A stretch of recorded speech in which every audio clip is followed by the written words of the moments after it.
আরজি করে নির্যাতিতার পরিবারকে একের পর এক শাসক নেতার আক্রমণ, উল্টো সুর এবার দেবরা তৃণমূল বিধায়ক হুমায়ুন কবিরের। এর আগে আমরা দেখি যে কুণাল ঘোষ, ফিরহাদ হাকিম, মদন মিত্রের বিরোধিতা, আর এবার তার ঠিক উল্টো সুর হুমায়ুন কবিরের। সোশ্যাল মিডিয়ায় তার পোস্ট, একমাত্র সন্তান হারানোর যন্ত্র সবাই বুঝবেন না, পাশে না থাকলেও তাদের সমালোচনা থেকে বিরত থাকুন।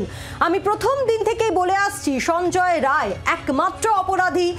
এই বক্তব্যই পোস্ট হুমায়ুন কবিরের। দেবরা তৃণমূল বিধায়ক হুমায়ুন কবির তিনি এবার পোস্ট করেছেন, আরজি কর নির্যাতিতার পরিবারকে যখন একের পর এক শাসক নেতা তৃণমূল নেতারা আক্রমণ সারাচ্ছেন, তখন কিছুটা উল্টো সুর দেবরার তৃণমূল বিধায়কের। কুণাল, ফিরহাদ, মদন মিত্রের বিরোধিতা হুমায়ুন কবিরের। সোশ্যাল মিডিয়ায় তার পোস্ট, একমাত্র সন্তান হারানোর যন্ত্রণা সবাই বুঝবেন না, পাশে না থাকলেও তাদের সমালোচনা থেকে বিরত থাকুন।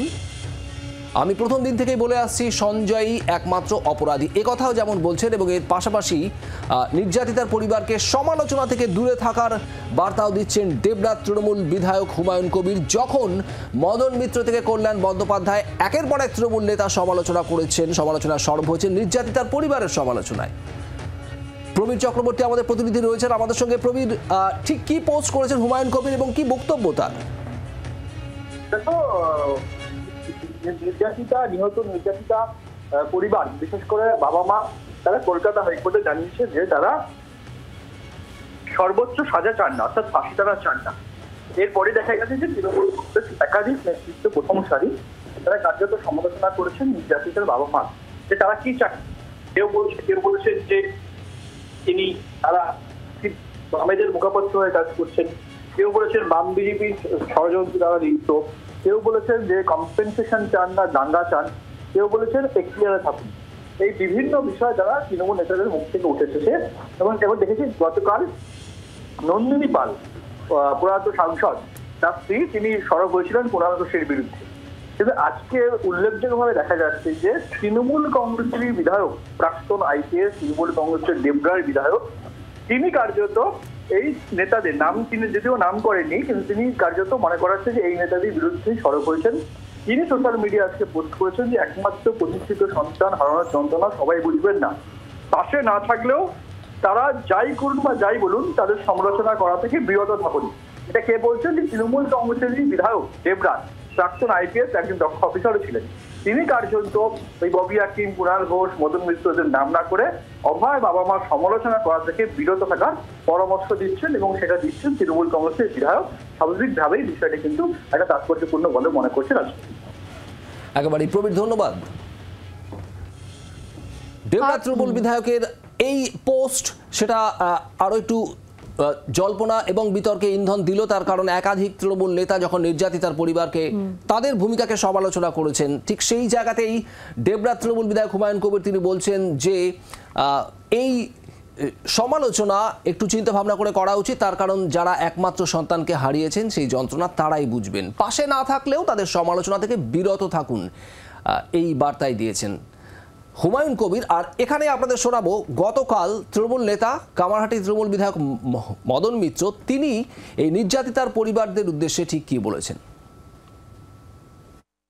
যে ওরা হঠাৎ প্রথমে কিছুই চাই না, কিছু বলবো না, কিছু এরকম না বলে এই যে রাতারাতি প্রতিদিন তাদের পাল্টে যাচ্ছে, এবং তাদের মুখের কথা তোতা কাহিনীর মতো সিপিএম আর বিজেপির কথাগুলো যেন ওদের মুখে কেটে বসছে। তাহলে কি আপনারা কম্পেনসেশন চান? তা যদি কম্পেনসেশন চান সেটা বলুন, কিন্তু আপনারা যদি পরিষ্কার করে না বলেন কি চান, তা তো মুশকিল হয়ে যাচ্ছে। কিন্তু আপনারা কি দাঙ্গা চান না? ওই তো সেই জন্যই বলেছি যে আপনারা আগে কনফার্ম করুন। আমি ওদের বলেছি যে আপনারা যদি মনে করেন মেয়ের কম্পেনসেশনে টাকা লাগবে, সেটা পরিষ্কারভাবে বলুন। এমনিতেই তো কয়েক কোটি টাকা ডাক্তারদের আন্দোলনে উঠে গেছে, আপনারা চাইলে এই মুহূর্তে হাজার হাজার কোটি টাকা উঠে যাবে। সেটা যদি আপনারা মনে করেন সেটা যথেষ্ট, ওই টাকা দিয়ে মেয়ের নামে ভালো কাজ করবেন। কিন্তু প্রবলেমটা হচ্ছে যে আপনারা যেভাবে বলছেন, সকালে বলছেন ফাঁসি, বিকেলে বলছেন চাই না, ফাঁসি হলে বলছেন সব মুছে দিয়ে চলে গেল, এত তৎপর কেন? আর বিকেলে বলছেন ফাঁসির জন্য তৎপর নয়, তার কারণ আরও বড় মাথা তাদের আড়াল করার চেষ্টা চলছে। মদন মিত্রের বক্তব্য আপনাদেরকে শোনালাম। এর আগে আমরা দেখেছিলাম ফিরহাদ হাকিম, তারপরে কুণাল ঘোষ এবং মদন মিত্রের এই বক্তব্য সমালোচনা। এর এবার উল্টো সুর হুমায়ুন কবিরের। তিনি বলছেন যে সন্তান হারানোর যন্ত্রণা সবাই বুঝতে পারবেন না, এবং সেক্ষেত্রে তার পোস্ট যে সমালোচনা থেকে বিরত থাকুন। কি পোস্ট? দেবরাজ তৃণমূল বিধায়ক হুমায়ুন কবিরের সেই পোস্ট আপনাদের সামনে রাখছি। পাশে না থাকলেও তাদের সমালোচনা থেকে বিরত থাকুন, এই পোস্ট হুমায়ুন কবিরের। এবং তিনি উল্লেখ করেন যে তিনি প্রথম দিন থেকে বলে আসছেন যে সঞ্জয় রায় একমাত্র অপরাধী, একমাত্র সন্তান হারানোর যন্ত্রণা সবাই বুঝবেন না। এর আগে আমরা দেখি যে মদন মিত্র, কুণাল ঘোষ, ফিরহাদ হাকিম তারা একেবারে নির্যাতিতার বাবা মাকে আক্রমণ শানান এবং ক্ষতিপূরণ চান, এমন বক্তব্য উঠে আসে মদন মিত্রের গলায়, এবং তাকে সাপোর্ট জানান কুণাল ঘোষ। আর এবার একেবারে উল্টো সুর বলা যেতেই পারে তৃণমূল বিধায়ক দেবরাজ হুমায়ুন কবিরের, এবং তিনি বলেন যে সন্তান হারানোর যন্ত্রণা সবাই বুঝবেন না, সেক্ষেত্রে সমালোচনা থেকে বিরত থাকুন। অন্যান্য বিধায়কদের, তার দলের অন্যান্য বিধায়কদের তিনি কি একটা বার্তা দিলেন? এই প্রশ্ন থাকছে রাজনৈতিক মহলে। একেবারে পায়েল। আর এখানে একটু শোনাবো কুণাল ঘোষ তৃণমূল নেতা, তিনি গতকাল ঠিক কি বলেছিলেন। মদন মিত্র কোথায় আক্রমণ করেছেন? যদি কারোর মনে হয় যে ক্রমাগত স্টেটমেন্ট চেঞ্জ হচ্ছে, ক্রমাগত স্ট্যান্ড চেঞ্জ হচ্ছে, ক্রমাগত তাদের অবস্থান বদল হচ্ছে, ধর্ষক খুনিকে ধরলো তো সেই মমতা ব্যানার্জির কলকাতা পুলিশ ধরলো তো, সিবিআই তদন্ত করেও কি হলো? সেই তো মেন অ্যাকিউজ, সেই তো দোষী বলে প্রমাণ হলো।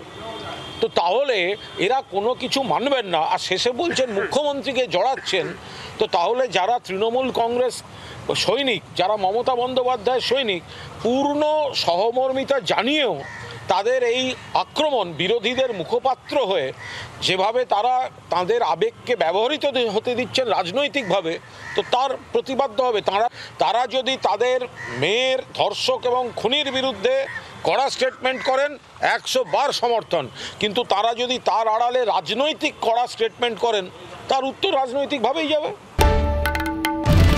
বাংলার আওয়াজ, বাঙালির আবেগ, জি 24 ঘন্টা।